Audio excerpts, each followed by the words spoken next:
បាទសូមគោរពជំរាបសួរពុកម៉ែបងប្អូនទាំងអស់គ្នាជាទីគោរពថ្ងៃនេះដែរខ្ញុំបាទសូមធ្វើការចែករំលែកនៅសារដ៏មានសារៈសំខាន់មួយពីសំណាក់សម្ដេចហ៊ុនសែនដែលលោកបានលើកឡើងខ្លីៗអំពីព្រឹត្តិការណ៍ដែលថៃបានធ្វើការបាញ់មកលើប្រទេសកម្ពុជាយើងសារជាថ្មីម្ដងទៀតផងដែរបាទនៅក្នុងនេះខ្ញុំក៏បានឃើញនៅเพจរបស់សម្ដេចហ៊ុនសែនអកកម្ពុជាបានលើកឡើងតាក់ទងទៅនឹងបញ្ហាចំនួនក៏ដូចជាកលល្បិចរបស់ប្រទេសសៀមឬក៏ប្រទេសថៃមកលើប្រទេសកម្ពុជាយើងបាទនៅក្នុងអត្ថន័យខ្លឹមសាររបស់សម្ដេចបានលើកឡើងថាកម្លាំងជួរមុខទាំងអស់ត្រូវមានការអត់ធ្មត់ព្រោះការឈ្លានពានកំពុងប្រើអាវុធគ្រប់ប្រភេទបាញ់មកលើយើងតាំងពីម្សិលមិញយប់មិញនិងព្រឹកនេះនិងរហូតមកដល់ពេលនេះក្នុងគោលបំណងទាញយើងឲ្យតបតដើម្បីបំផ្លាញចោលនៅបទជប់បាញ់និងសេចក្តីថ្លែងការណ៍សន្តិភាពកម្ពុជាថៃបន្ទាត់ក្រហមដែលត្រូវបានតបតបានកំណត់រួចហើយ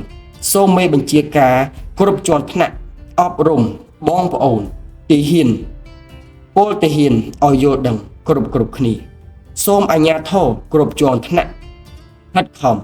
ជួយដល់ប្រជាជនដែលភៀសសិតចេញពីតំបន់គ្រោះថ្នាក់មកកាន់តំបន់មានសុវត្ថិភាពខ្ញុំបានលុបចោលនៅកម្មវិធីការងារផ្សេងទាំងអស់ហើយដើម្បីមករួមជាមួយនឹងនាយករដ្ឋមន្ត្រីបញ្ជាលើកងប្រដាប់អាវុធទប់ទល់នឹងការឈ្លានពានសូមការយោគយល់ពីភ្ញៀវជាតិនិងអន្តរជាតិដែលមិនអាចជួបខ្ញុំបានសូមកីឡាករកីឡាការិនីដែលទៅចូលរួមប្រកួត SEA Games លើកទី33នៅប្រទេសថៃចូលរួមការប្រកួតជាធម្មតាបាទបងប្អូនទាំងអស់គ្នាខ្ញុំចង់លើកប្រសាសន៍អំពីសម្ដេចហ៊ុនសែនបានលើកឡើងព្រឹត្តិការណ៍ដែលថៃបានធ្វើការវាយក៏ដូចជាបាញ់មកលើប្រទេសកម្ពុជាយើងមកលើប្រជាពលរដ្ឋយើងនេះគឺជាកលល្បិចនៅក្នុងការបញ្ឈប់ក៏ដូចជាចង់បញ្ចប់នៅបទឈប់បាញ់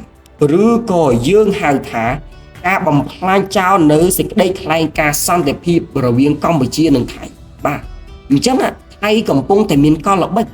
នៅក្នុងការយកកម្ពុជាយើងបើសិនជាយើងតបតទៅនឹងប្រទេសថៃវិញនោះប្រកាសណាស់ថា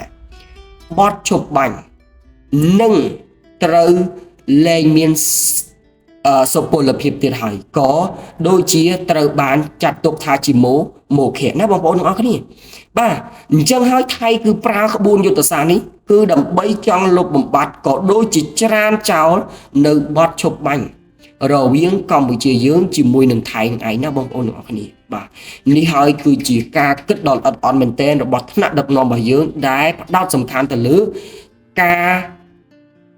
យកសន្តិភាពជាធំបាទយកសន្តិភាពជាធំប្រទេសយើងចង់បានសន្តិភាពមិនចង់បានសង្គ្រាមនោះទេបាទខ្ញុំបាទសូមអរគុណសូមគោរពលា